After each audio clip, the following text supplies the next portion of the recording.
कुबड़ी कौन थी? रामावतार में जो शूर्पणखा आई थी, रामावतार में जो शूर्पणखा आई थी, भगवान के साथ ब्याह करने तो भगवान ने मना कर दिया। भगवान का एक कर्ण है, भगत मेरे से कैसे भी करके जुड़ जाए, चाहे भाव से चाहे कुभाव से। अब पूतना कुभाव करके आई तो सम पुरुष न मौसम नारी, विधाता रची रचा पड़ी विवेक विचारी। अरे तुम्हारे जैसा कोई पुरुष नहीं है संसार में और मेरी जैसी कोई स्त्री नहीं है, ऐसे शूर्पणखा ने। अब भगवान को कृपाई करनी थी तो फिर मथुरा की गोपी बना देते, पर शूर्पणखा ने एक गलती करी। भगवान ने जब मना किया तो भगवान ने कहा जाओ, अब इस लीला के बड़े रहस्य हैं। रामावतार की लीला भी रहस्यों से भरी हुई है। भगवान ने कहा कि हमारा तो ब्याह हुआ है और श्रीमती साथ नहीं है, लक्ष्मण अभी तुम्हारा है, उनसे ब्याह कर। अब आप लोग राम कथा सुने तो लक्ष्मण का विवाह भी राम जी के साथ ही हो गया। और राम जी के लिए बात प्रसिद्ध है कि राम जी कभी झूठ नहीं बोलते। अब आप बताओ, राम जी ने ये बात कही है, कथा में आई है। राम जी ने कहा मेरा तो ब्याह हुआ है पर लक्ष्मण कुंवारा है, तो बताओ भगवान झूठ बोले कि नहीं? झूठ तो बोले, पर तुलसीदास जी बड़ा आनंद देते ही बोले भगवान झूठ नहीं बोले। अरे कैसे झूठ नहीं बोले? लक्ष्मण का तो ब्याह हुआ है उर्मिला के साथ। तो भगवान ने ऐसे नहीं कहा कि लक्ष्मण का ब्याह हुआ है, भगवान ने ऐसे कहा कि शूर्पणखा जैसे तू कुंवारी है ना, वैसा ही लक्ष्मण कुंवारा है। तो ये पूतना का भी ब्याह हुआ था, ये झूठ बोल रही थी कि मैं कुंवारी हूं, अब तक मैंने ब्याह नहीं किया। तो भगवान ने कहा कि लक्ष्मण से विवाह कर लो। लक्ष्मण ने कहा अरे मैं तो दास हूं, मेरी रानी बनेगी तो दासी ही बनेगी, हमारे राम जी राजा हैं, उनकी रानी बनेगी तो राज रानी बनेगी। और हमारे बाप के भी 703 ब्याह हुए हैं, 2-4 राम जी कर लेंगे तो कौन गाता? वही जा। पूतना वहां गई तो भगवान ने फिर कहा, तो शूर्पणखा ने सोचा कि ये सीता ही सब ब्याह दिया। राम जी बार बार कह रहे कि हमारी तो घरवाली साथ में है, तो शूर्पणखा ने सोचा इसको खा जाऊंगा, इसको खा जाऊंगा तो फिर सीता रहेगी नहीं, तो मेरा ब्याह राम के साथ हो जाएगा। तो राधा रानी की बिना कृपा के ब्रज में जन्म नहीं होता, वृंदावन में जन्म नहीं होता। अगर शूर्पणखा सीता को खाने का विचार नहीं करती तो भगवान की कृपा से गोपी बनाती और वही आनंद लेती भगवान का। पर राधा रानी को खाने का विचार किया तो फिर जन्म तो लिया, पर मथुरा की गोपी बनी, मथुरा की कुबड़ी बनी। और आज तक तो कंस की सेवा करी और आज भगवान ने इस कुबड़ी का उद्धार किया है, सुंदर रूप उसको दिया है। और भगवान आगे बढ़ते ही आगे बढ़ करके कंस का एक धनुष है जो कंस को वरदान में मिला है, और वरदान ये मिला है कि जब ये धनुष टूट जाएगा तो समझ रहा कि तुम मरने वाले हो। तो कंस ने उस धनुष को बड़ा सुरक्षित रखा, छोड़ा, चारों तरफ पहरे बिठा रखे हैं। सुबह शाम ब्राह्मण लोग उस धनुष की पूजा करते हैं। भगवान घूमते हुए उस मंदिर में प्रणाम किया, पहरेदार खड़े आगे जाने लगे, आगे कहाँ जाते हो? यहीं रुक जाओ, यहीं से दर्शन करो। बोले अरे भैया जाने दो, धनुष थोड़ा देखने की चाह रही है, इतना बड़ा धनुष हमने देखा। तो भगवान इतने मधुर है कि भगवान को कौन मना करेगा। अब क्या कहें, बड़े बड़े प्रसंग आते हैं। भगवान पुजारी ने देखा, पुजारी को दया आई, अरे दर्शन ही तो करने का, दर्शन करने से क्या होता है? तो भगवान अंदर चले गए। तो भगवान ने कहा पंडित जी महाराज दर्शन तो कर लिए, अब मन में आ रही है, एक हाथ लगा करके देखी। तो पुजारी ने पहले तो मना किया कि अरे भाई महाराज की आज्ञा है, छूना नहीं है। बोले अरे हाथ क्यों लगाना है? तो थोड़े मुस्कुराए भगवान। तो पुजारी ने कहा चलो चलो हाथ लगा लो, जल्दी से लगा के हाथ लगा के निकल जाओ। इन दूतों ने को पता लग गया, कंस को पता लगा तो फिर मेरे प्राप्त होगी। भगवान हाथ लगा कर देखने लगी। अब बोले पंडित जी आप थोड़ा उठा करके भी देख। अब पुजारी तो घबराए कि क्या कहूँ। ठाकुर जी थोड़े फिर मुस्कुराए और जल्दी से उठाकर देख कर रख दो वापस। अब भगवान ने उठा करके देखने लगे, तुरंत वो टूट गया और जो टूटा बड़ी आवाज हुई। कंस को पता लग गया, धनुष टूट गया, बड़ा हल्ला हो गया और कंस को भी लगा कि मौत नजदीक है। भगवान इस तरह विचरण करते हुए कंस की जो सभा थी जहाँ पर मल्लयुद्ध होना था, मुष्टिक, चाणूर, संड चंड इत्यादि नाम के पहलवान थे, वो वहाँ पर कंस ने इकट्ठे कर रखे थे। पूरा नगर वहाँ पर इकट्ठा हो रखा था और ठाकुर जी गली गली घूमते हुए वहाँ पर पहुँचते ही अब जो मथुरा वासी थे वो भी बड़े भक्त थे। पर इस कंस के भय से सब लोग अपनी भक्ति को छुपा लिए थे। कोई तिलक नहीं लगाता था, कोई माला नहीं फेरता था, कोई हवन इत्यादि नहीं करता था। पर जब से कृष्ण प्रकट हुए, मथुरा वासियों में बल आ गया, लोग तिलक लगाने लगे, माला पहनने लगे। अब लोगों को पता लगा कि कंस को मारने वाले भगवान मथुरा में आ चुके हैं। सब मथुरा वासियों ने बड़ी गलियां सजाई है, इत्रों का छिड़काव किया है, बड़े बड़े कदली खम्भ लगा करके सुंदर सुंदर अपने अपने दरवाजों को तैयार किया है। भगवान सबकी शोभाओं को देखते हुए, सबको दर्शन देते हुए कंस की सभा की। अब कंस ने सोचा कि कृष्ण को यहाँ पहुंचने ही नहीं दिया जाए, रास्ते में मार डाला जाए। एक कुलिया पीड़ नाम के हाथी को मदिरा पिला दी गई और हाथी मदिरा पीकर के पागल हो गया और जिस रास्ते से कृष्ण बलराम आ रहे थे उस रास्ते पर ही छोड़ दिया गया। हाथी कृष्ण के सामने गया, भगवान ने खेल में हाथी के सूंड को पकड़ करके घुमा करके ऐसा फेंका कि आज तक आकाश में दबका हुआ है, नीचे आया गुरुत्वाकर्षण बल से ऊपर चला गया तो आज वो आकाश में लटका करता है। भगवान ने उस हाथी के दोनों दांत तोड़ दिए थे। मन में सोचा मामा ने मेरे लिए बड़े खिलौने भेजे थे तो मैं भी कुछ मामा के लिए लेकर के जाऊं। तो दोनों एक दांत बलराम ने ले लिया, एक दांत कृष्ण ने ले लिया और दोनों ही उस सभा में प्रवेश करते हैं। जैसे ही भगवान सभा में प्रवेश करते हैं सब लोग देखते रह गए हैं। जिसका जैसा भाव था वैसे ही श्री कृष्ण लोगों को दिखाई देते हैं। उसी सभा में माताएं बैठी थी जिनका भाव भगवान के प्रति वात्सल्य में था तो उनको श्री कृष्ण बालक रूप में दिखाई दे रहे थे। कुछ स्त्रियां बैठी जिनका भाव श्री कृष्ण के प्रति पिता रूप में था, उनको श्री कृष्ण पिता रूप में दिख रहे थे।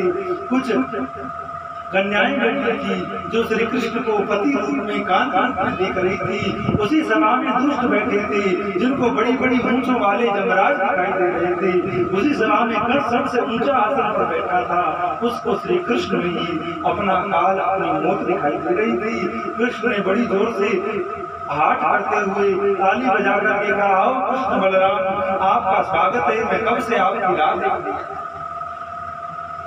अंदर में तो बड़ा डरा हुआ है पर ऊपर से बड़ा बड़ा हल्ला करके बोलता, अरे आओ कृष्ण तुम्हारा स्वागत है, आकर के इस अमल युद्ध में भाग लो।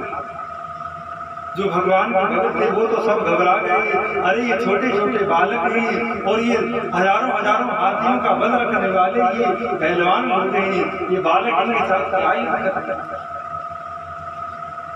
पर कंस ने कहा, हे कृष्ण हमने तुम्हारे बल का प्रताप सुना है। पूतना गई, अगासुर गया, बकासुर गया, द्रोणावृत गया, जिनके बल का कोई ठिकाना नहीं था उनको तुमने मार डाला, तो ये पहलवान तो तुम्हारे आगे क्या है। कंस ने पहलवानों से कह रखा था कि कृष्ण आते ही 5-10 एक साथ उत्तर टूट पड़ना और कृष्ण को मार डालना। आखिर में ठाकुर जी ने भी स्वीकार किया और युद्ध होने लगा। बलराम जी पहले कृष्ण लड़ने लगे, फिर बलराम जी भी कूद गए और बातों में उन कंसों की चुटिया पकड़ करके फेंकते, पता ही नहीं लगता किधर गए, किसी को छाती से मारते। बलराम जी के हल था पास में, ज्यादा भीड़ हो गई तो हल लेकर के घुमाने लगे। जो हल किसी में आता किसी का कान उतर जाता, किसी की गर्दन उतर जाती, किसी के बीच से 2 भाग हो जाते। आखिर में अब जब कंस के जो परिकर थे, कंस के जो सैनिक थे वो दौड़े तो उनसे तो बर्जवान और बलराम जी निपटने लगे। ठाकुर जी ने छलांग लगाई और कंस भागने लगा तो भागते हुए कंस को पकड़ा, कंस की बाल पकड़ करके नीचे पटका। फिर भगवान बोले, अरे कंस इसी तरह तेने मेरी माँ को विवाह के समय केस पलट करके पटका था और नीचे पटक करके छाती पर बैठ गई और मुष्टिका का प्रहार करके कंस के प्राणों को निकाल लेते हैं और कंस के प्राण भगवान के अंदर विलीन हो जाते हैं। भगवान दौड़ करके कारागार में जाते हैं, माता देवकी और वसुदेव को वहां से मुक्त करते हैं, फिर अगर से को वहां से छुड़ाते हैं। अब देखो कथा तो मानो आज 4थे दिन की पूरी हुई। कथा के किसी नियम की बात करें तो आज तक 4थे दिन तक ही कथा कही जाती है, पर भगवान की कथा का इतना विस्तार है कि कौन पूरी कर सकता है।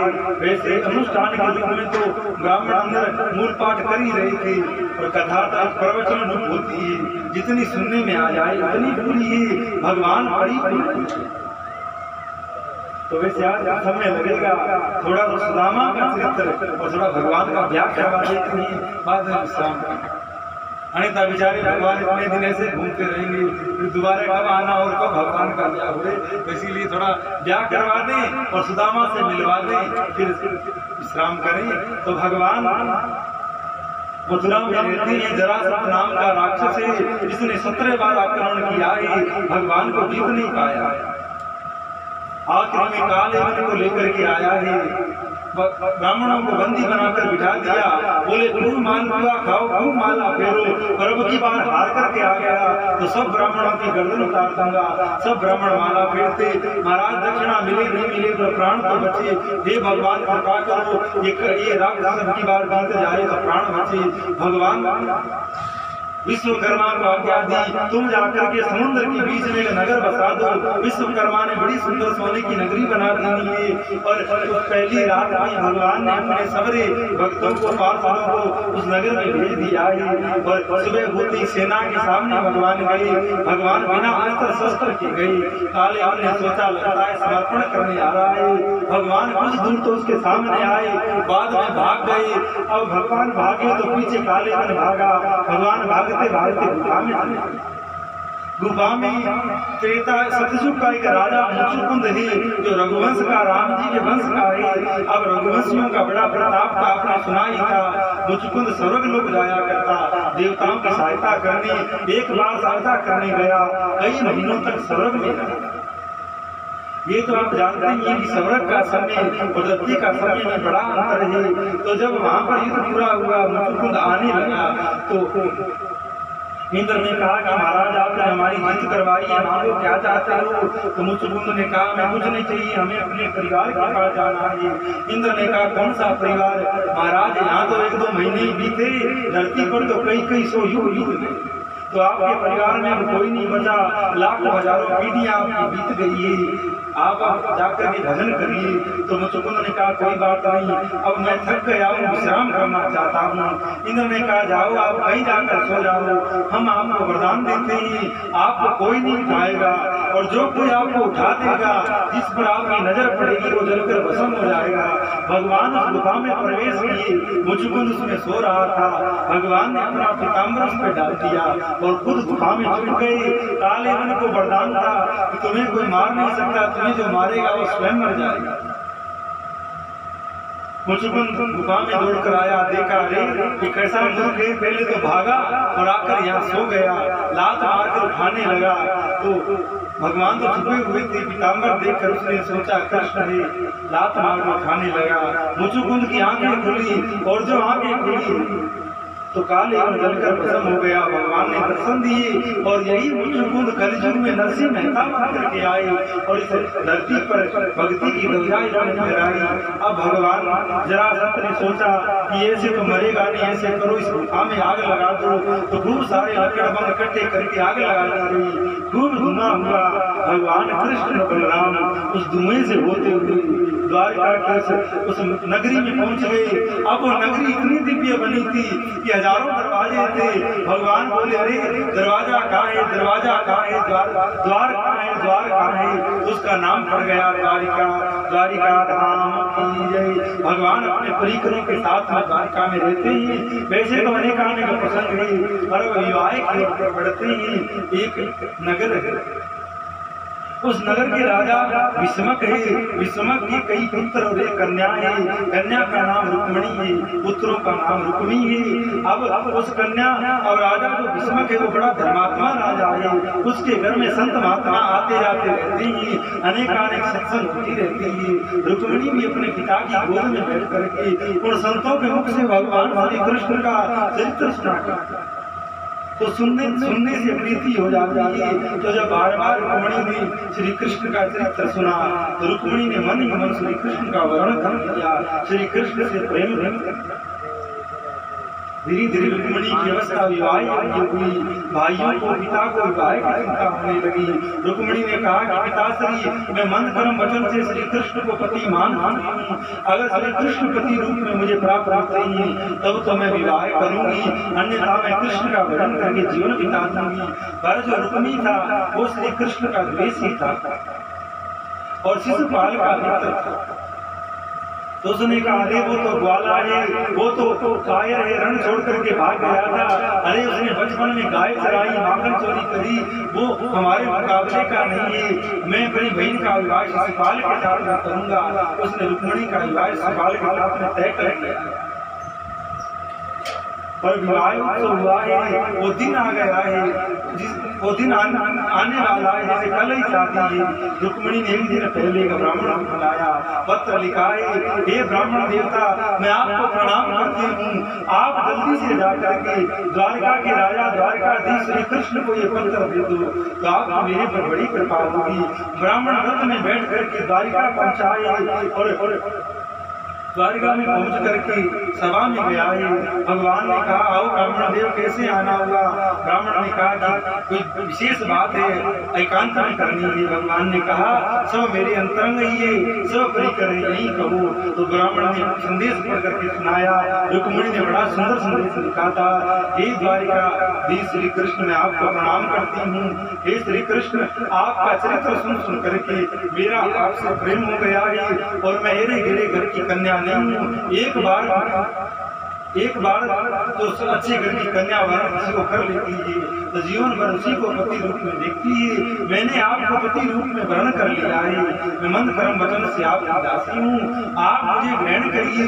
कल मेरा विवाह शिशुपाल के साथ होने जा रहा है, उसके आने से पहले आप आकर के मेरा पाणी ग्रहण करिए तो बड़ा आनंद होगा। अन्यथा भगवान ये रुक्मिणी जिंदा रहते हुए मर जाएगी और लास्ट में भगवान को ललकार भी देना, अगर आप नहीं आए तो ऐसी बात होगी जैसे शेर के शिकार को कोई भेड़िया ले जाए। जैसे शेर जंगल का राजा होता है, शिकार तो उसका है और पहले कोई भेड़िया ले जाए। भगवान क्षत्रिय वर्ण में आए हैं, थोड़ा आवेश हुआ है और ब्राह्मण को कहा देरी करने की बात नहीं है, जल्दी से रथ में बैठो। रथ को लेकर के रथ दौड़ा दिया है और भगवान सुबह होते होते उस नगर में पहुंच गए। शायद उस नगर का नाम होगा। भगवान उस नगर में पहुंच गए हैं। अब जो रुक्मिणी और शिशुपाल है उनको बड़ा संशय है, बड़ा डर है कि वो ग्वाला बड़ा छलधारी है, कहीं छुप करके आ नहीं जाए और रुक्मिणी को ले नहीं जाए। तो बड़ी बड़ी सेनाओं के पैरे लगा देने हैं, हाथियों पर सैनिक है, घोड़ों पर सैनिक है, पैदल चल रही है, कोई ऊंटों पर बैठे हैं, कोई महलों की अटारी पर चढ़ी हुई सिंह लगाए हुए कि कोई परिंदा भी पर नहीं मार जाए। बड़ी बड़ी सावधानी की व्यवस्था करी गई है और राजाओं के घरों में ऐसी परंपरा होती है, विवाह से पहले कन्या जाकर के गौरी का पूजन करती है। तो रुक्मिणी अनेकानेक सखियों के साथ में पालकी में बैठ करके बड़ी सेना की टुकड़ियां आगे पीछे चल रही है और रुक्मिणी गौरी माता के मंदिर में पूजन करने आई। पूजन करके भगवान से प्रार्थना करती है, माँ से प्रार्थना करती है, हे माँ मेरे मन का मनोरथ पूर्ण हो, ध्यान दे करके सुनिएगा। जो कन्याएं अपना जीवन में तप करती है, चाहे भगवान शिव का उपवास हो या भगवान माता गौरी का उपवास हो, जो कन्या भगवान का मन लगा करके विवाह नहीं होता जब तक माता गौरी की उपासना करती है तो उस कन्या का ग्रस्त जीवन सफल होता है, भगवान के अनुरूप दिव्य वर्ष को प्राप्त होता है। इसलिए कन्याओं को भी गौरी पूजन विशेष करना चाहिए। आजकल तो परंपराएं बंद हो गई है। पहले देखने में आता था कि कन्याएं शाम के समय जल लेकर के मंदिर जाती, पीपल सींचती, बड़ सींचती, इन चीजों का बड़ा प्रभाव होता है।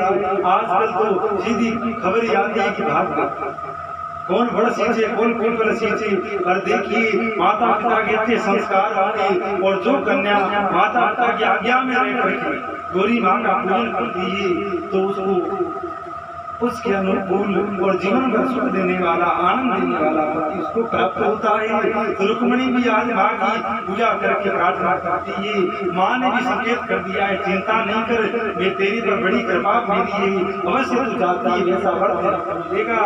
अब देखो वर ऐसा नहीं चाहना कि अमुक व्यक्ति मिले, सद्गुणी वर मिले।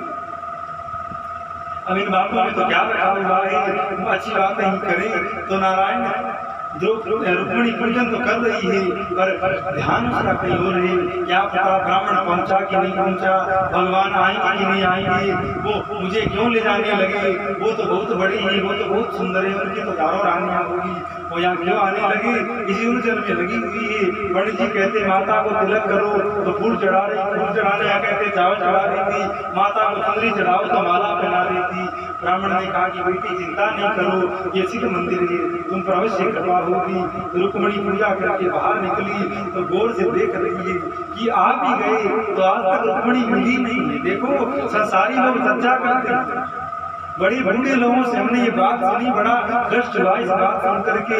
बोले श्री कृष्ण रुक्मणी को भगाकर ले जाते हैं, तो आजकल के लड़का लड़की भाग रहे हैं तो क्या करते। और ध्यान देकर सुनो, कहाँ तो वो भगवान, कहाँ रुक्मणी, कहाँ कृष्ण और कहाँ संसार के आजकल के कुछ लोग जो ऐसी बात करते हैं। रुक्मणी ने आज तक कृष्ण को देखा नहीं है, और दूसरी बात रुक्मणी साक्षात भगवान की शक्ति है और परमात्मा श्री कृष्ण नारायण है, रुक्मणी लक्ष्मी है, लक्ष्मी सदैव नारायण की मूर्ति। तो भगवान के चरित्र में संसार की ऐसी बातें करना महान कष्टदायक और नरकदायक। भगवान को अपनी मर्जी से नहीं आए हैं, मिले नहीं है, और यहाँ तक रुक्मणी के माता पिता इस विवाह में सहमत हैं, तब ये विवाह हुआ। पिता तो चाहते थे कि रुक्मणी का विवाह श्री कृष्ण से हो जाए, पर का भाई नहीं चाहता। बात ये है, तो इसीलिए संसार के जो लोगों के कामों को भगवान के साथ नहीं जोड़िए, भगवान की लीलाओं में नहीं बनाइए कि तो भगवान लेकर के भागे। तो आजकल के लोग भाग रहे हैं, जो काम भगवान, जिस काम से भगवान नहीं बचे उससे दुनिया के ऐसा नहीं कहना है। पेपरों में लोग लिखे रहते हैं कृष्ण करे तो लीला और हम करें तो अपराध। तो सुन लो, कृष्ण करेंगे तो लीला होगी और भागवत बनेगी, तुम करोगे तो दुनिया पीट करके तुम्हें ठिकाने लगा देगी, और दुनिया नहीं लगाएगी तो तुम्हारे कर्म तुमको ठिकाने लगेगा। तो भगवान के कामों को अपने कामों से नहीं जोड़िए तो अच्छा रहेगा, अन्यथा ये प्रकृति तुम्हारा निर्णय कर देगी, यही न्याय कर देगी। भगवान अब महाराज देखिए बड़ी मधुर लीला है। अब दास का स्वभाव नहीं होता है संसार चलाने का, पर लोग कहते हैं महाराज की दुनियादारी को भी समझाया करिए, तो कभी कभी बोल रही है। अब देखिए रुक्मणी थोड़ी बाहर निकली, देख रही है कृष्ण आए कि नहीं आए, पहचानूंगी कैसे भगवान। अब जब भगवान आए थे तो रुक्मणी की एक बहन थी, चाचा की लड़की, जो शादी में नहीं आ रही, वो इस बात से नाराज थी। वो चाहती थी कि रुक्मणी का विवाह तो कृष्ण के साथ ही होना चाहिए। जब शिशुपाल के साथ विवाह तय कर दिया गया तो वो आई नहीं, और पहला इतना कठिन लगाया गया था कि रुक्मणी स्वयं देख रहा था कि कोई सेंध नहीं लग जाए। तो भगवान आ रहे थे, उधर से कोई जराना रथ आता था, भगवान उसके अंदर बैठ गए, और शिशुपाल ने देखा कि रथ तो जनाना है, पर थोड़ी देर की लेना चाहिए, लापरवाही नहीं करनी चाहिए। तो जो उसकी बहन थी वो जैसे ही उसको मिलती तो उसका नाक नोच लेती थी। तो जैसे ही पालकी में उसने मुंह किया तो वो तो नाक नोचती थी, भगवान ने पूरा मुंह ऐसे घुमा दिया, अरे बहन रथ आगे कर दो, रुक्मणी के रथ के पीछे कर दो। तो तुरंत भगवान बाहर निकले, और जैसे हजारों हजारों सूर्य एक साथ प्रकट होते हैं, ऐसा प्रकाश भगवान का प्रकट हुआ। वहाँ बताने की रुक्मणी को देखने की आवश्यकता नहीं रही, इस भीड़ में कृष्ण को नहीं देखते जान गई। भगवान ने हाथ दिलाया, चिंता नहीं करो मैं आ गया हूँ। तुरंत रुक्मणी दौड़ करके रथ में जाकर के बैठ गई। अब देखो भगवान कोई रात्रि के अंधेरे में छुटकर नहीं भागे, रथ पर खड़े हुए हैं और शंख निकाला है, शंख बजाया, शंख बजाकर के घोषणा करी है, गाँव में ताकत हो तो बचा लो, मैं अपनी वस्तु लिए जाता हूँ। अब लीला क्या भई, अब इतना पैरा था फिर भी भगवान इतनी भीड़ के बीच से लेकर कैसे भाग गए। पहरेदार सब खड़े थे। जब ठाकुर जी का रथ आकर के रुका तो कोई कहता अरे इतना सुंदर रथ बहुत देखे, घोड़े बहुत देखे, पर ऐसा रथ आज तक नहीं देखा। कोई कहता रथ को देख, कोई कहता आके पहियाओं को देख, कोई कहता अरे आके रथ में जुटे हुए घोड़े देख, एक से रंग एक से चाल डाल वाले, एक जैसे श्रृंगार वाले घोड़े हमने आज तक नहीं देखे। कोई बोला घोड़ों को क्या देखता है, घोड़ों को हाँकने वाले उस दारुक नाम के सारथी को देख। कोई कहता अरे घोड़ों को छोड़, सारथी को भी छोड़, जो रथ में बैठा हुआ है उसको तो एक बार देख। देखते जाते अब महाराज जो सैनिक बड़े सावधान और तने हुए खड़े थे, हाथ में धनुष बाण लिए थे, बाण नहीं थे। जब वो उधर देखने लगे हाथ की चुटकियां ढीली पड़ गई, बाण टूट गए, एक दूसरे को लग गए। जो कृष्ण की सुरक्षा में खड़े गए थे वही दूसरे से लग गए।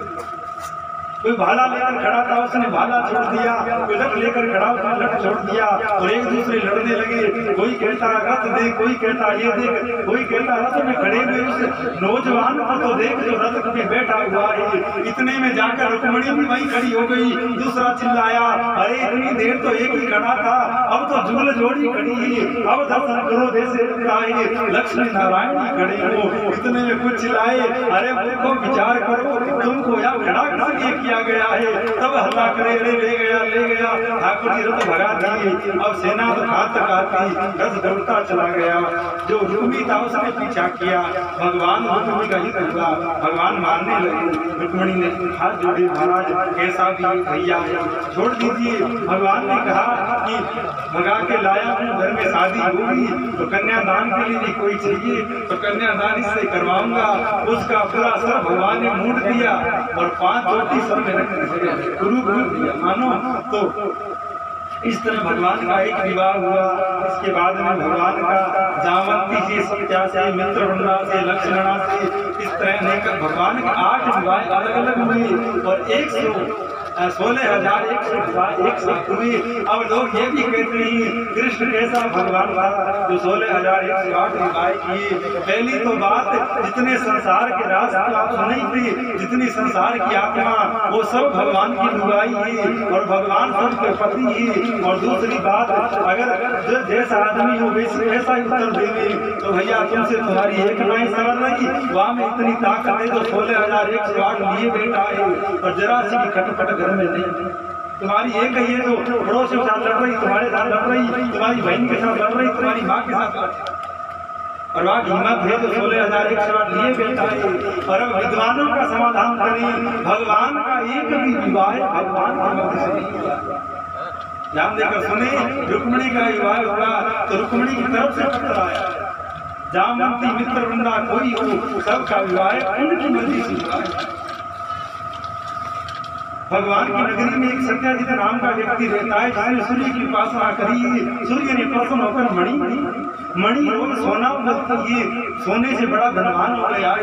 एक दिन वो मणि पहन करके भगवान की सभा में पहुंचा। भगवान ने कहा, अरे सत्याजित तुमने तो मणि से बड़ा धन कमा लिया, ये मणि हमें नहीं, इसके धन से प्रजा में लगाएंगे, प्रजा में अच्छी अच्छी व्यवस्था करेंगे। उसने देने से मना कर दिया। एक दिन उसका भाई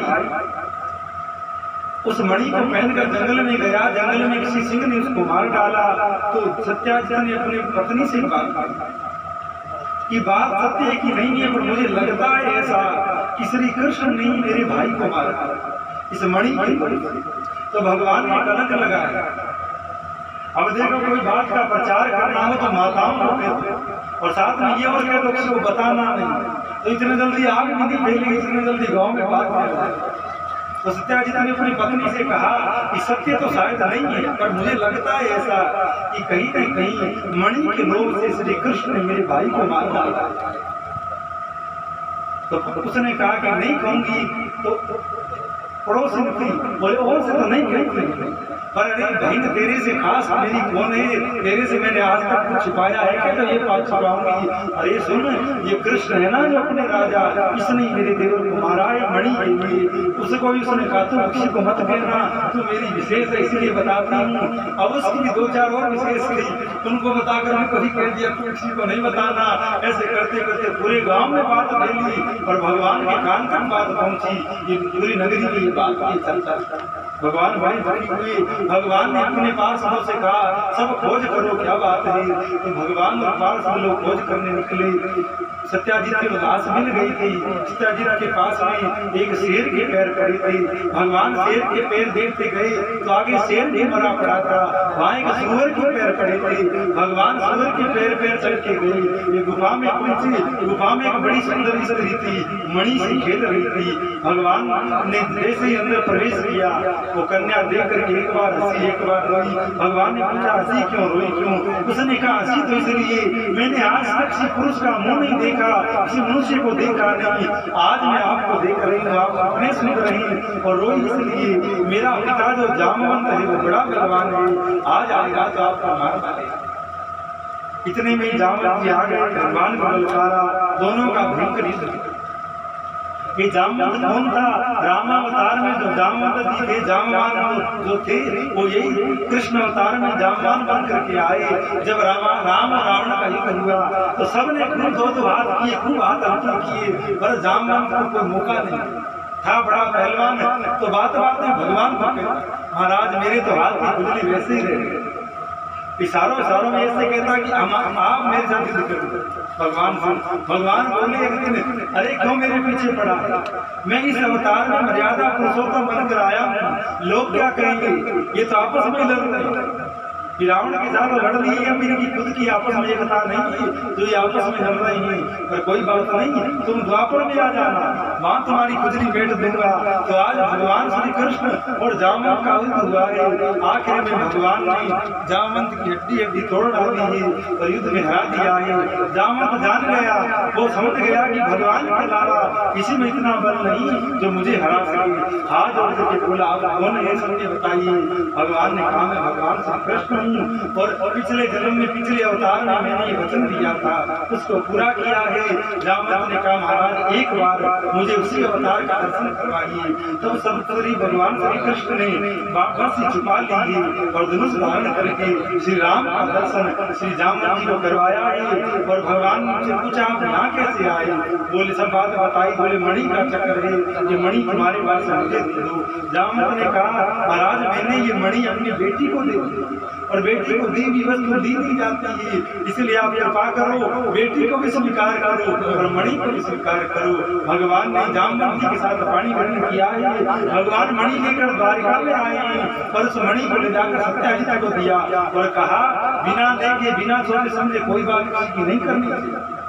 तेरे भाई को मैंने नहीं मारा था, मैंने तो खाली तुम्हें कहा था भी मणि मुझे दिया। उसको बड़ा संकोच हुआ। उसने कहा, भगवान मुझे क्षमा करे, ये मणि भी आप ग्रहण करें और मेरी बेटी भी मेरे घर की मणि है, इसको भी आप स्वीकार करें। इस तरह भगवान की 8 विवाह अलग अलग होती हैं, पर एक भी विवाह भगवान की मर्जी से नहीं होता। अब एक भौमासुर नाम का राक्षस है, इसने राजाओं की कन्याओं को इकट्ठा कर, उसका दिमाग सटका हुआ। वो सोचता कि मैं वर्ल्ड रिकॉर्ड बनाऊंगा। लोग 1, 2, 3, 4 विवाह करते होंगे, मैं लाखों की विवाह करूंगा तो मेरा बड़ा नाम होगा। तो वो राजाओं के साथ युद्ध करता और राजाओं की जो राजकन्याएं होती उनको उठाकर ले आता और बड़ी गुफा में बंद करता। तो 16,100 कन्याएं राजा की गुफा में थी और जो भौमासुर था वो धरती का और भगवान की जो पत्नी थी वो भी धरती का अवतार थी। धरती ने कहा था भगवान से, आप मेरे पुत्र को नहीं मारना।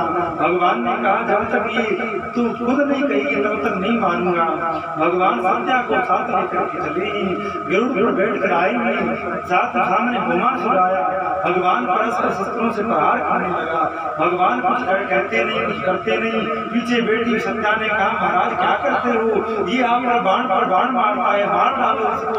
भगवान में सोचने लगे, तुमसे कहलवाना ही था। तुरंत भगवान ने सुदर्शन प्रकट किया और भौमासुर को मार डाला। अब भगवान ने उन कन्याओं को मुक्त कर कहा, हे राज कन्याओं, तुम सब अपने अपने घर जाओ। कन्याओं ने हाथ जोड़ करके कहा, महाराज हम राज कन्याएं। आज जैसा समय नहीं था कि लड़की भाग गई, बाद में घर में आ गई, रहने लग गई और सब ठीक हो गया। पहले एक बार घर से कोई कन्या चली गई तो बाद में उसका घर में प्रवेश नहीं होता था। तो कन्याओं ने कहा, महाराज ना तो हमें पिता के घर में जगह मिलेगी और ना कोई राजकुमार हमको ग्रहण करेगा। कौन हमारी पवित्रता पर विश्वास करेगा कि हम पवित्र हैं, शुद्ध हैं? तो हे कृष्ण, या तो हमें आप ग्रहण कर लीजिए और या हम सब आत्महत्या कर लें। भगवान ने कहा, आत्महत्या करना पाप है, चलो मैं तुम्हें ग्रहण करता हूँ। और भगवान ने 16,100 कन्याओं का एक साथ पानी ग्रहण किया है। अब भगवान ने 16,108 महल बना दिए हैं, प्रत्येक महल में एक रानी रहती है। और भगवान का ऐसा प्रभाव है कि प्रत्येक महल में एक श्री कृष्ण रहते हैं। सब रानी को ये लगता, रुक्मिणी को ये लगता कि भगवान दिन भर मेरे पास ही रहते हैं। जामवंती को ये लगता कि भगवान दिन भर मेरे पास रहते ही हैं, पर भगवान सब महलों में रहते। अरे भगवान को एक तो थोड़ा ही, एक जगह कोई कथा कह रहे, मुझे का गाँव था, हमने भजन गाया, गोविंद मेरो गोपाल मेरो, तो कई बूढ़े उठ के जाने लगे। तो कोई पास में बैठा उसने कहा जा क्यों रहे हो? बोलिए महाराज कहता है कि कृष्ण मेरा गोविंद मेरा, तो ये कृष्ण तो महाराज का है, हम यहाँ बैठे क्या क्या? पर ऐसी बात नहीं है, भगवान जितने हमारे हैं उतने आपके हैं, भगवान सब और मूर्खों को कौन समझाए? बोलिए महाराज कहता है कि कृष्ण मेरा है, गोपाल मेरा है, तो बोले फिर हम यहाँ क्यों पे? तो भगवान सबका है और भगवान किस महिलाएं हुई। अब भगवान का एक मित्र है। भगवान जब मथुरा में थे तो वसुदेव जी ने श्री कृष्ण बलराम को पढ़ने के लिए उज्जैन में संदीपनी के यहाँ भेजा। भगवान पढ़ने के लिए वहां पर पधारते हैं। वहाँ एक सुदामा नाम का ब्राह्मण रहता है जो बड़ा ही श्रद्धावान, बड़ा ही दयालु है, बड़ा ही सहज सरल है। भगवान की उसके साथ मित्रता हुआ, साथ में पढ़ते, साथ में खेलते कूदते, भोजन करते, बड़ा प्रेम भगवान का उनसे आए। एक दिन सुदामा पाठ में गुरु जी ने सजा सुनाई, अरे सुदामा तूने आज पाठ याद नहीं किया, चल जा लकड़ी लेकर के आ वन में जा करके। भगवान ने सोचा सुदामा मेरा मित्र है, अकेला जंगल में जाएगा तो ये धर्म नहीं मित्र का कि मित्र अकेला समस्या में पड़े, अकेला संकट में पड़े। शास्त्र में आया है कोई किसी का मित्र है, एक मित्र पर कोई समस्या पड़ी है तो दूसरे मित्र को प्राण से उसका साथ देना चाहिए, उसको उस विपदा से उबार लाना चाहिए। मित्र होए मित्र दुख जो होए न दुखारी, सो हो गई पातक भारी। तो मित्र के दुख में दुखी नहीं होता है, वो नरकों को भोगता है। भगवान जब भगवान की बारी आई तो भगवान भी पाठ हरे दिन भगवान के श्वास पर श्वास वेद प्रकट होते ही वो भगवान बेपाठ भूल गए। चार वेद कंठस्थ होए, कहत होत रत भंग, आज पाठ बुलाए के जाऊं सुदामा संग। मन ही मन करे गुरु जी पाठ की तो क्या बात करो, चारों वेद में मेरी श्वास प्रकट होते हैं और आज मैं मित्र के लिए वेद पाठ बुला देता हूँ। गुरु जी ने कहा कृष्ण तुमने भी पाठ याद नहीं किया, तुम भी जाओ बलराम सुदामा के साथ में लकड़ी जाने लगे। गुरु माता ने कुछ नहीं, कृष्ण सुदामा रास्ते में भूख लगेगी, सर्दी का समय है तो पा लेना। सुदामा की धोती में गांठ बांध करके चनों को बांध दिया गया। सुदामा कृष्ण जंगल में पहुंचे, लकड़ी इकट्ठी कर ली, इतने में बारिश आ गई, ठंडी सर्दी पड़ रही थी, थोड़ी थोड़ी ठंड लगने लगी। तो सुदामा और कृष्ण के पेड़ पर ऊपर सुदामा चढ़ गया, नीचे कृष्ण चढ़ गई। तो सुदामा को भूख लगा, ब्राह्मणों को भूख ज्यादा लगती है, हाथ सूखा सो ब्राह्मण भूखा।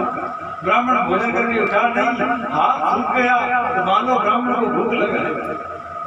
तो सुदामा को भूख लगाई, चने पास में थे तो चने खुलकर पाने लगे तो आवाज हुई।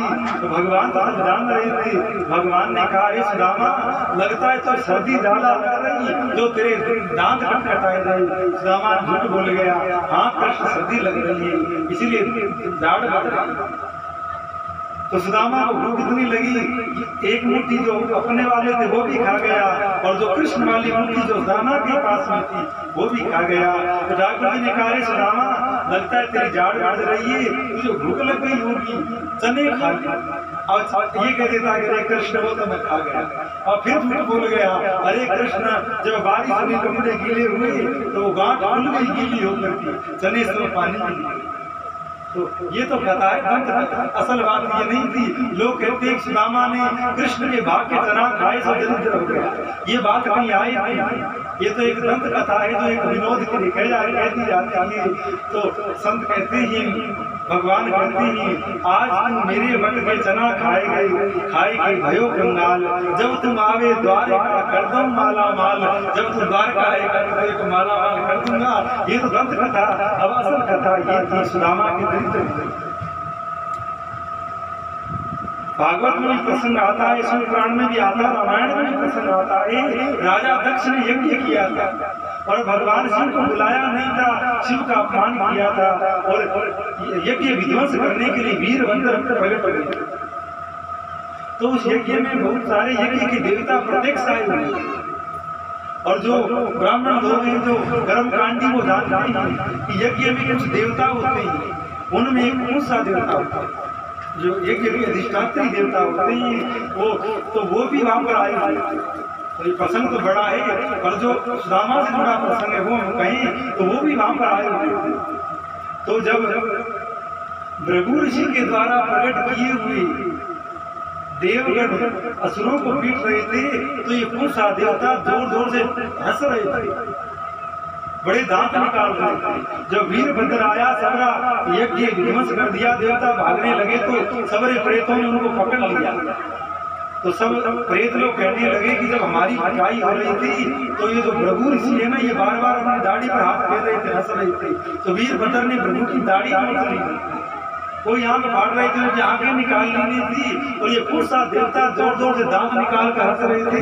तो वीरभद्र ने इनके दांत तोड़ डाले। और बाद में जब शिव प्रसन्न हुई तो भृगु ऋषि को तो बकरे की दाढ़ी लगा दी गई, और इनको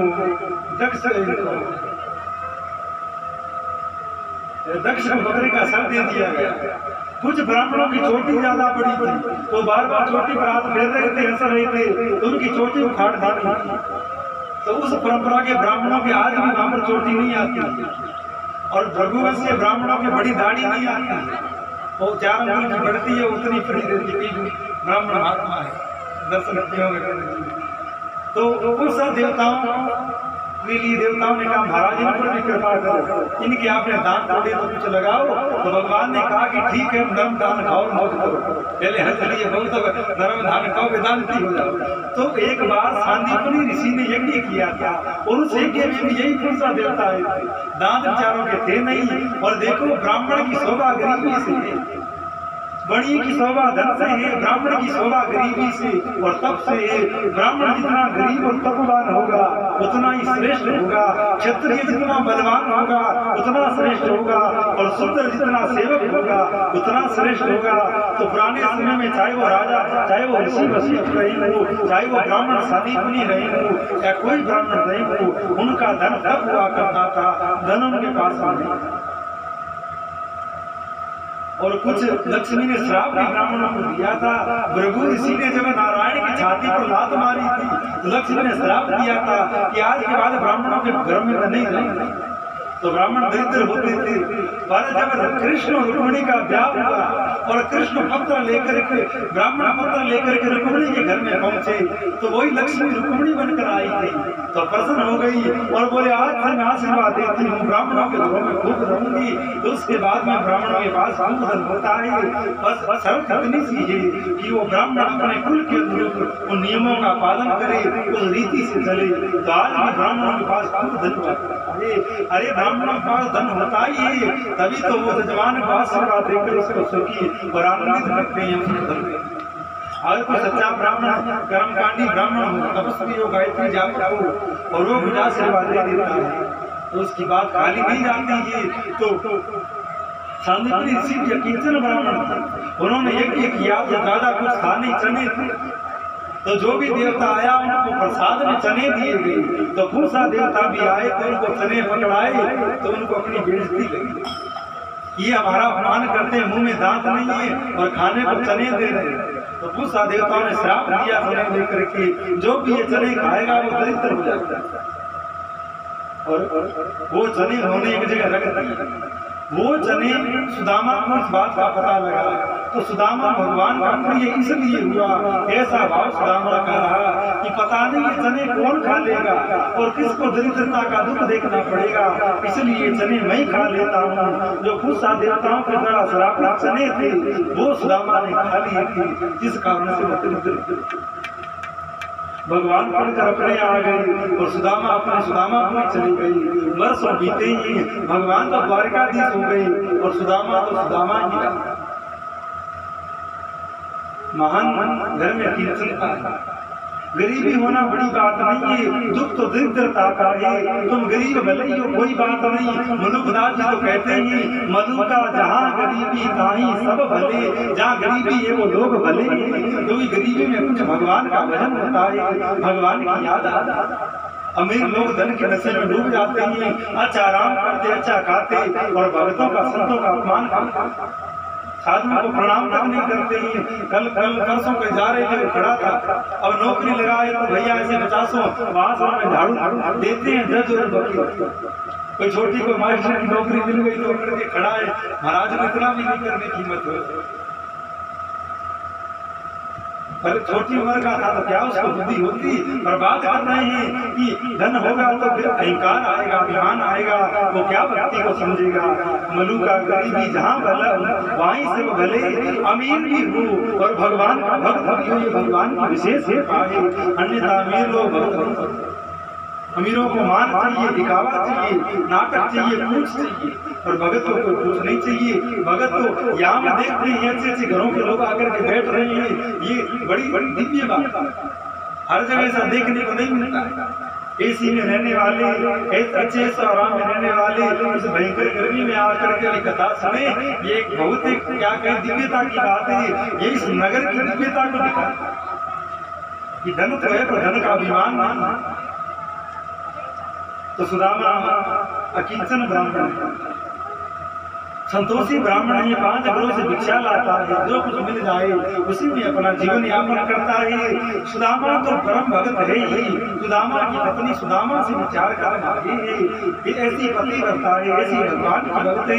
कभी पति को नहीं कहती है कि मेरे भाग फूटे जो तेरे पीछे आई और यहाँ भोजन ही नहीं खाने को मिल रहा है, गहने काटे कपड़े तो दूर की बात रही, प्रसन्न वर्षों बीत गए। भगवान ने विचार किया, इस सुदामा तो मेरी नाम तो बहुत जपता है, याद बहुत करता है, पर मेरे यहाँ आता नहीं है। तो भगवान एक ब्राह्मण का रूप बना करके आए और सुदामा के घर आकर बोले, भिक्षा दो, भोजन कर।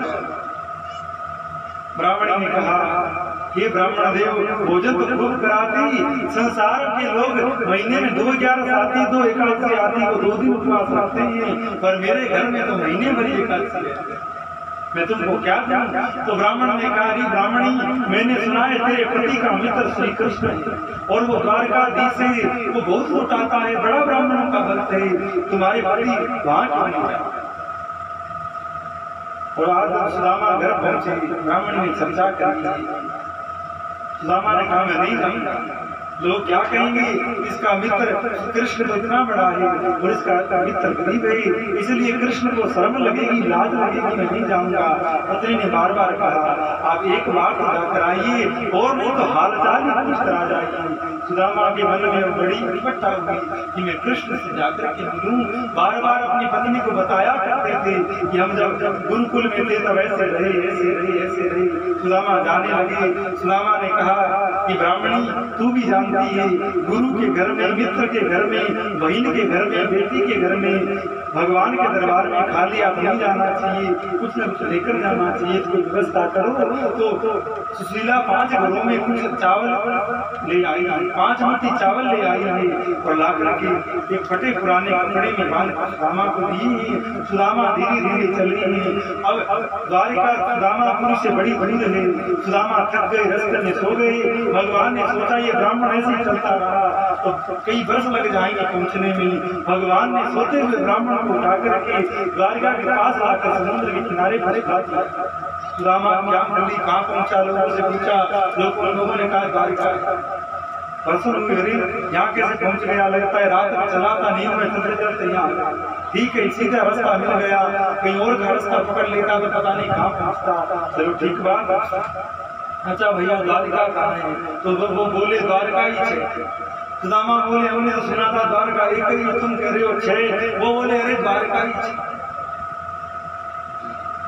तो नाव बहुत थी और सुदामा के पास किराया पैसा था नहीं, तो बैठे देख रहे हैं, लोग आ रहे हैं, जा रहे हैं, नाव में बैठ रहे हैं, द्वारिका में पहुंच रहे हैं। सुदामा भाई बैठे देख रहे। भगवान ने सोचा पहले तो वहां से उठाकर यहाँ तक ले आया, अब ये यहाँ भी नहीं आ रहा है। तुरंत भगवान ने एक नावी का रूप लिया, नाव बनाई और आ गए। अरे ब्राह्मण देव, यहाँ कैसे बैठे हो, कहाँ जाना है? बोले द्वारिका जाना है। तो आ जाओ, बैठो नाव में। तुरंत भागकर नाव में बैठे। तो जैसे ही नाव में बैठे तो नाविक ने पूछा उतराई में क्या दोगे? तो जिस प्रकार दौड़कर आकर नाव में बैठे थे वैसे बाकी का बैठ गए।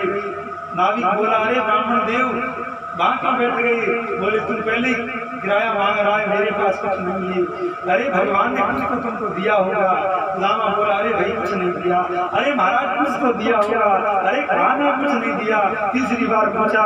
सुदामा बोले दिया ना, दरिद्रता दी, भूख दी, बीमारी दी, आदि व्याधि दी, तो केवट बोला वही दे दो। ऐसा केवट कौन होगा जो तुम्हारी दरिद्रता ले ले, तुम्हारे संकट ले ले। भगवान बोले वही दे दो। और भगवान बोले रे सुदामा कोई बात नहीं, कुछ नहीं है, नाव में बैठ जाओ, कुछ भगवान का भजन सुना दो, तुम भजन सुना दो वही उतराई होगी। इस प्रकार नरसिंह जी की गाड़ी ठीक करके कृष्णाकांति कहता है नरसिंह जी मुझे और कुछ मेहनताना नहीं चाहिए, आप सावरिया के भजन मुझे सुना दो। और भजन सुनावे नरसिंह सुने खुद श्याम धनी, और सूर्या करे मनवार, गाड़ी में बिठा ले रे बाबा जानो है नगर हजार। आज सुदामा बैठ करके द्वारिका पहुंचे हैं और द्वारिका में गलियों में घूम रही हैं। अरे मेरे मित्र कृष्ण का वो घर बता दो, मेरी यार कृष्ण का घर बता दो। अब वहां पर कृष्ण को कौन जाना। करते करते एक जगह पहुंचे, एक भला आदमी मिला। अरे कुछ तो पहचान, और कुछ पहचान बताओ तुम्हारे मित्र की। बोले जो मेरा मित्र है वो यहाँ का राजा है। तो सामने वाले ने कान पे हाथ रख लिया, अरे तुम हमारे राजा का नाम इस तरह लेता है कि कृष्ण का घर बता दो। अरे वो तो राजा अधिराज परम तंत्र स्वतंत्र राजाओं के भी राजा महाराज द्वारकाधीश। अरे वो तुम्हारा द्वारकाधीश ही मेरा मित्र है, उनका घर बताओ। उसने इशारा किया वो महल है, वहां चले जाओ। सुदामा चलते हुए दरवाजे पर पहुंचे, दरवाजे पर पहरेदार करेंगे, कहा जाते हो। सुदामा ने कहा मैं अपने मित्र से मिलने आया हूँ। कहा कौन तुम्हारा मित्र। बोले श्री कृष्ण द्वारकाधीश मेरे मित्र है। उन्होंने भी डांटा, अरे स्वामी का नाम इस तरह लेता है, वो द्वारकाधीश श्री कृष्ण है, उनका नाम आदर से ले वो। अरे उनके यहाँ उनके मित्र तो बहुत बड़े बड़े उनके दास है, ब्रह्मा जैसे बड़े बड़े महात्मा राजाओं जैसे, तुम क्या उनके मित्र बनोगे। सुदामा ने कहा तुम मेरी बात का विश्वास करो, एक बार जाकर के कहो तो सही। एक ने कहा ब्राह्मण है, इतनी देर से बेचारा कह रहा है तो सूचना पहुंचाने में क्या जाता है। एक ने जाकर अंदर के श्री कृष्ण बैठे विश्राम कर रहे थे, उनकी रानी अगल बगल बैठकर सेवा कर रही थी। तो किसी ने जाकर कहा कि महाराज एक ब्राह्मण आया है, बड़ा उसका हाल बुरा है, फटी धोती फटी दुपट्टी सी, बड़ा दुबला पतला शरीर है, वो आपको अपना मित्र बताता है। जो मित्र की बात करी भगवान गंभीर हो गए। अरे उसने कोई नाम नहीं बताया होगा, क्या नाम है उसका। अब बोले महाराज नाम तो बताया था, क्या नाम था, क्या नाम था। अरे जल्दी बता क्या नाम था। तो उसने कहा सुदामा। तो सुदामा तो बोला नहीं, सुसु करने लगा। इतने में भगवान ने कहा अरे वो तो सुदामा है। तुरंत भगवान दौड़े, जो कृष्ण चलते थे आगे 4 सैनिक दौड़ते, साथ में चंद्र चलता, अनेक दरिया आगे बिछ जाती थी। जो भगवान चलते थे भगवान के चरणों में सुंदर पादुकाएं, सुंदर पीतांबर हाथ में लपेटा हुआ, सुंदर मुकुट था, भगवान चलते थे। पर आज जैसे सुदामा का नाम सुना है भगवान दौड़े ही, कहीं मुकुट गिर गया, कहीं जूती रह गई, सब लोग दौड़े। अरे क्या हो गया, इतना बड़ा कौन आया जो भगवान इस तरह दौड़ रही है। सब बोले दौड़ कर देखे तो सही कौन आया कौन आया। आगे जाकर देखते हैं तो दुबला पतला दरिद्र ब्राह्मण खड़ा है। भगवान ने जाकर सुदामा को हृदय से लगा।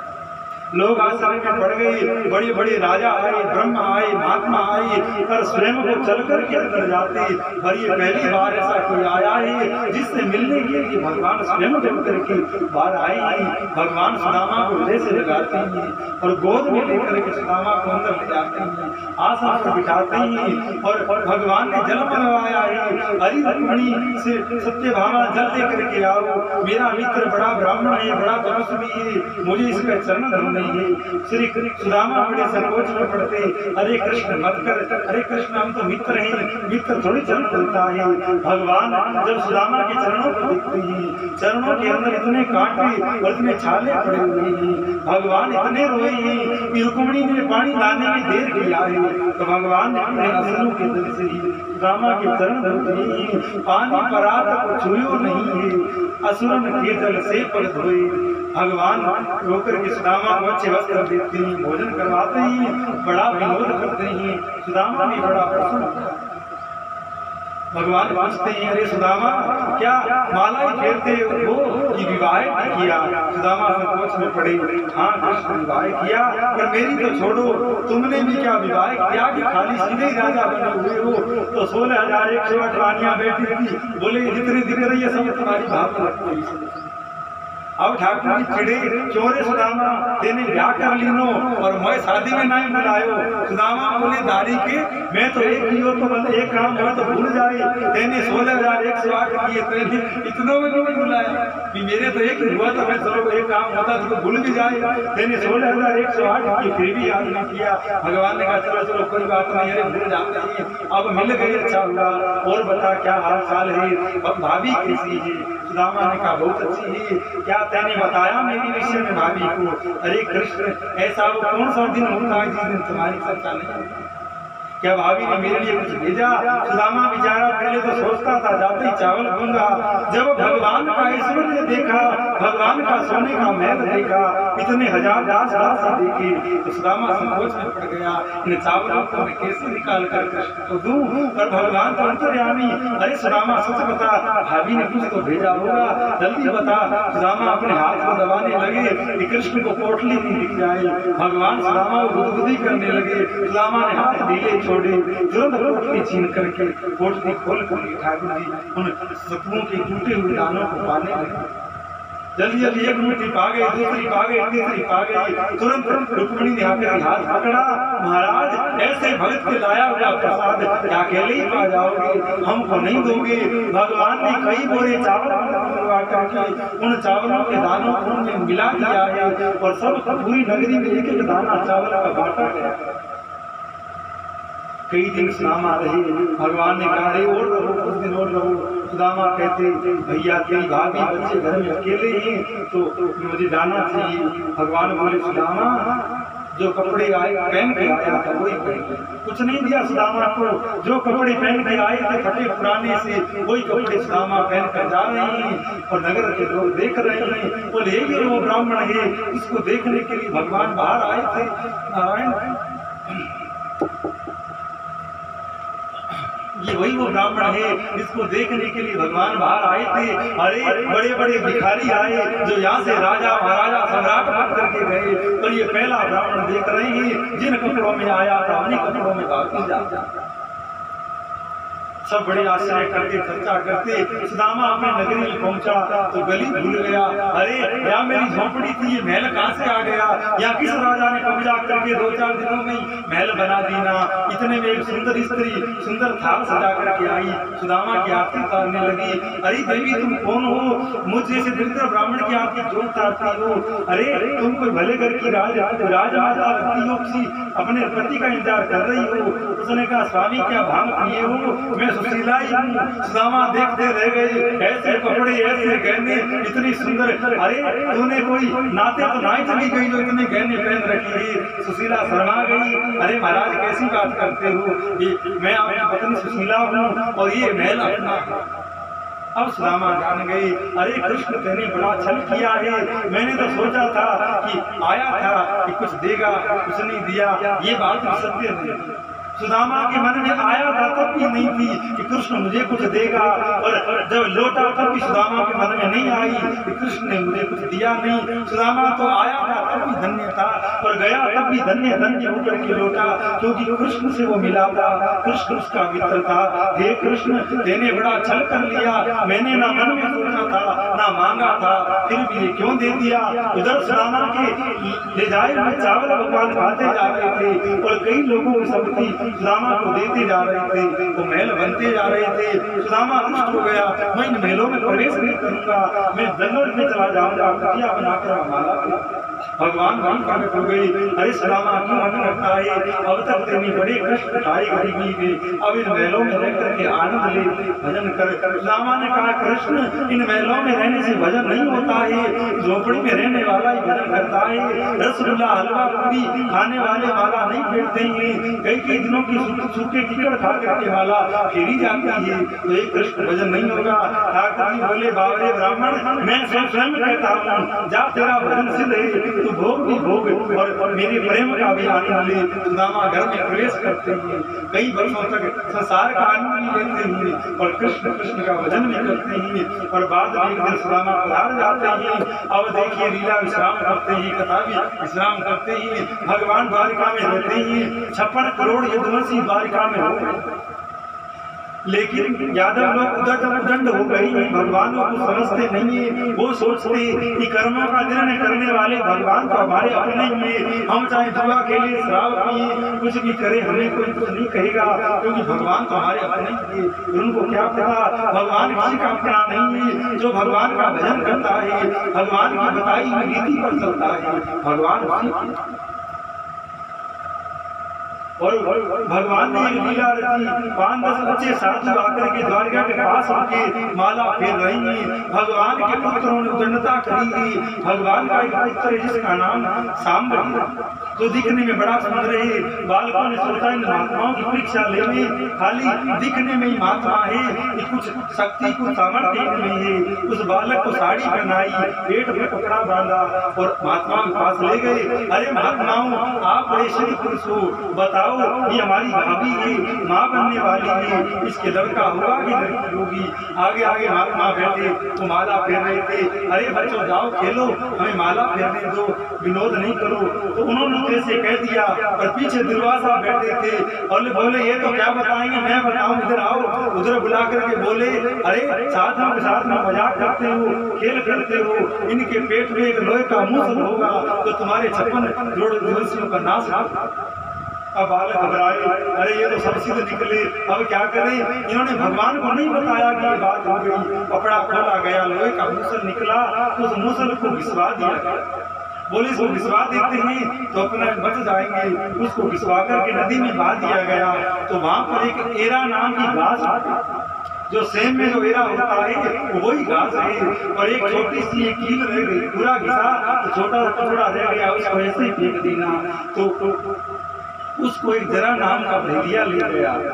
सबरे भगवान ने सब देवताओं को कह दिया, अब लीला विश्राम करने का अवसर आ गया है, सब तुम अपने अपने धाम चले जाओ। सब देवता अपना अपना रूप शरीर त्याग करके, कोई वैकुंठ गया, कोई स्वर्ग गया, कोई कहीं गया। भगवान ने बलराम जी को बताया। बलराम जी समझे नहीं, यादव लोग आपस में लड़ रहे थे। बलराम जी समझाने गए, 2-4 लक्ष्यों का बलराम जी को। अब बलराम जी भागे, अरे भाई ये क्या हो रहा है। भगवान ने कहा, मैंने कहा था ना चलो। स्वयं भगवान बलराम जी शेष का रूप धारण करके पाताल में चले गए। और भगवान यादव लोग लड़ते हुए नदी के किनारे पहुंचे। शराब पी रखी थी, अंड संड बकने लगे, अब एक दूसरे को मारने लगे। अस्त्र शस्त्र था नहीं, वो दूब ही उखाड़ते तब तो घास होती और मारते तब तलवार होती।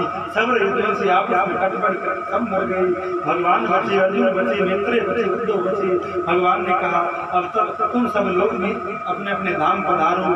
अब जो एक कील बची थी वो यादवों ने नदी में फेंक दी। बोले 56 करोड़ इस कील से क्या मरेंगे। वो कील एक मछली ने खा लिया और उस मछली को एक भील ने निकाला और कील सुंदर थी, पेंदी करके बाण के आगे लगा दिया।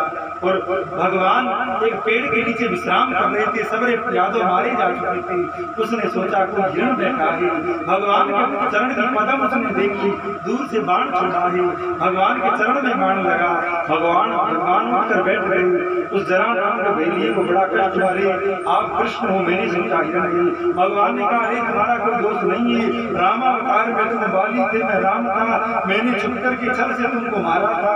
तुमने कहा था महाराज जी भाई भाई की लड़ाई है, आपने छुप कर क्यों मारा। भगवान ने कहा, कोई बात नहीं, मैंने अब तुमको मारा है, द्वापर में तुम मुझे मार डालना, इसीलिए मैंने बात पूरी करी। विमान आ गया, बैठ जा। तो जरा नाम का भेड़िया विमान में बैठा चला गया। भगवान की दिव्य ज्योति बन गई। अब सब देवता सब महात्मा देख रहे कि भगवान किस लोक में जाएंगे। सब पल के फाड़ फाड़ कर देखते भगवान किस लोक में जाएंगे। पर भगवान के शरीर की दिव्य ज्योति बनी और इस भागवत रूपी ग्रंथ में समा गई। सब जय जयकार करने लगे। आज भगवान इस भागवत में बैठे हुए हैं। जो योग्य व्यक्ति होता है, लायक होता है, वो इस भागवत में से श्री कृष्ण को प्रकट कर लेता है, अपने जीवन को धन्य कर लेता है। अब देखो प्रसंग तो आगे भी बहुत पड़े, पर समय को देखते हुए अगर अधिकारी जीव होगा तो एक दिन की कथा से भी बहुत कुछ प्राप्त कर लेगा। 7 दिन की कथा का तो कहना क्या है। और अधिकारी नहीं होगा तो एक एक शब्द, एक एक बात है उसको बताते जाए, विशेष लाभ उसका नहीं होने वाला है। तो आइए अब पूरी भागवत का पाठ हम दोबारा करें सूक्ष्म रूप से। तो आज के दिन पूरी भागवत का फल श्रोताओं को प्राप्त होता है। तो आइए भागवत के प्रथम श्लोक का उच्चारण करते हैं। आप लोग बैठ जाइए, श्लोक का उच्चारण करिए। तो नारायण सुखदेव जी, सूत जी महाराज ने भी सारण्य में बैठे ही हजारों 85,000 ऋषि वहां पर इकट्ठे हुए ही सबने चर्चा करी मनुष्य का कल्याण कैसे हो। तो कोई कहता यज्ञ करो, कोई कहता तप करो, कोई कहता दान करो। इसी की बात सत्य नहीं हुई। आखिरी में सूत जी वहां पर पधारे। उन्होंने कहा कलयुग का आदमी सत्संग करे, भगवान की कथा सुने, चर्चा सुने, तो बार बार सुनने से उसका भगवान में विश्वास होगा, भगवान में प्रेम होगा, जिससे उसको शांति और परमानंद मिलेगा। तो महाराज वो कौन सी चर्चा करेगा? तो सूत जी ने बताया श्रीमद् भागवत सुनी। संतों ने पूछा क्या पहले भी किसी का कल्याण हुआ है? सूत जी ने बताया कि भक्ति और ज्ञान वैराग्य का कल्याण हुआ। अरे महाराज, ज्ञान वैराग्य भक्ति तो स्वयं देवी, उनका कल्याण होने में क्या बड़ा आश्चर्य है? क्या कोई और का कल्याण हुआ है? तब श्री सूत जी बताते ही धुंधकारी प्रेत करता। इसके बाद ऋषि पूछते हैं भागवत ग्रंथ कहाँ से प्रकट हुआ, कहाँ से आया? तब श्री सूत जी बताते हैं भगवान नारायण के मुख से प्रकट हुआ। ब्रह्मा जी ने ग्रहण किया, ब्रह्मा जी से नारद जी ने ग्रहण किया, नारद जी से व्यास जी ने ग्रहण किया, और व्यास जी ने सुखदेव जी को सुनाया, सुखदेव जी ने परीक्षित को सुनाया। अनेकानेक वर्णन भागवत में आते ही। भागवत के प्रथम स्कंद में अधिकार लीला का वर्णन, भागवत के 12 स्कंद 335 अध्याय और 18,000 श्लोक में इस ग्रंथ की रचना हुई है। और इसमें प्रथम स्कंद जो आया है उसमें अधिकारी लीला का वर्णन है, अर्थात भागवत के सुनने का अधिकारी कौन है, भगवान की प्राप्ति करने का अधिकारी कौन है। इसके बाद में जो अधिकारी नहीं है वो अधिकारी कैसे बन सके, इस बात का वर्णन श्री व्यास दूसरे स्कंद में करते हैं। दूसरे स्कंद का नाम साधन है। तीसरे स्कंद में सरल लीला का वर्णन है, जिसके अंदर विदुर जी और मैत्रेय जी की भेंट है, सृष्टि का वर्णन प्रारंभ हुआ है। चौथे में विसर्ग लीला का वर्णन है और 5वें में स्थान लीला का। छठे स्कंद में पोषण लीला का वर्णन है। भगवान अपने प्रेमी भक्तों की किस प्रकार रक्षा करते हैं, किस प्रकार उनका पोषण करते हैं, ये बात छठे स्कंद में आई है। सप्तम स्कंद में उक्ति लीला का वर्णन है, जिसमें नारद और कृष्ण का संवाद है, हिरण्याक्ष और प्रहलाद का चरित्र है। और भगवान अनेकानेक देशों पर राज धर्म, नारी धर्म, स्त्री धर्म इत्यादि उपदेश श्री युधिष्ठिर को देते हैं। जो सप्तम स्कंद में आया है। और अष्टम स्कंद में मनवंतरों का वर्णन है। इस मनवंतर में कौन से भगवान हुए, मनवंतरों में कितने आए हैं, किस जैसे एक 4 युगों की चतुर्युगी है, और जब 72 चतुर्युगी बीतती है तब एक मनवंतर होता है, और कई मनवंतर मिलकर के कई कल्प होता है। और इस प्रकार ब्रह्मा जी का एक दिन होता है, ब्रह्मा जी के एक क्षण होता है, और धरती का एक वर्ष होता है। इस तरह सुखदेव जी मनवंतरों का वर्णन करते हैं। 9 स्कंद में सानुकथा का वर्णन है, 9 स्कंद में सूर्य वंश का वर्णन है, चंद्र वंश का वर्णन है। 10वें स्कंद में चंद्र वंश में प्रकट हुए भगवान श्री कृष्ण का वर्णन है। भगवान श्री कृष्ण ने जो जो लीला की उसका पूर्ण विस्तार 10वें स्कंद में आता है। इसके बाद में 11वें स्कंद का वर्णन है, जिसमें मुक्ति लीला का कृष्ण चरित्र से किस प्रकार मुक्ति होती है उसका वर्णन 11वें स्कंद में आया है। और 12वां स्कंद अंतिम स्कंद है, जिसमें आश्रय लीला का, मनुष्य को किसका आश्रय लेना चाहिए, किसका सहारा लेना चाहिए, इसका वर्णन 12वें स्कंद में है। ये कथा सुनकर के यही समझना चाहिए शरण और आश्रय दाता केवल भगवान है, इसलिए हमें शरण में जाना है तो केवल भगवान की जाना है, मस्तक झुकाना है तो केवल भगवान के चरणों को झुकाना है। अन्य कहीं हमें ना माया का दास बनना है, ना काम का दास बनना है, ना लोभ का दास बनना है। हमें तो केवल राम का दास बनना है। इस प्रकार ये 12 स्कंद पूरे होते हैं। अब महाराज आप लोगों का तो क्या कहना, आप लोगों की महिमा भी कम नहीं है। आप सुनने पधारे, आप लोग शुरू से सुनते हो, तभी तो ये कथा रूपी गंगा यहाँ पहुंचा। कथा